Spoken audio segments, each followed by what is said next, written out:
twa tuntu abantu bakunda kugira ku zuru cyangwa ku kananwa, turiya tuntu BHIs zikuraho izo blackheads n'izo whiteheads. Igihe cyose wakoresheje AHAs n'ama BHIs ni ngombwa cyane gukoresha sunscreen kandi ukibuka reapplication, kuko bitabaye ibyo ushobora gusanga uruhu rwawe ruri gukora amamelanine menshi ukaba wazana ama dark spot ku ruhu.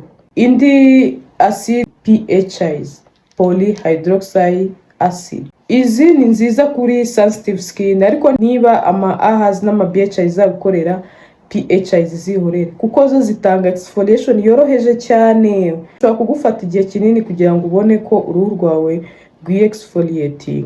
Muri PHIs zizwi ni gluconoctone hamwe na lactobionic, baziri muri higher molecular weight, uburyo zitajya zinjira imbere cyane mu ruhu.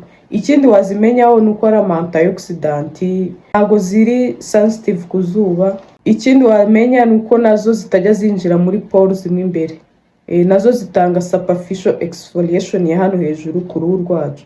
Ibyo bituma itanga uruhu rworoheje hejuru. Kuba itinjiramo imbere mu ruhu binatuma itakumisha uruhu. Nubwo ari nziza kuri sensitive skin, ni byiza cyane kubanza gukora patch testing ukareba niba izakugwa neza. Ku bantu batwite iyi ngiyi niyo bashobora gukoresha, kubera ko yo na ngaruka yagira ku ruhu rw'umuntu utwite, ntabwo yagira ingaruka ku mwana.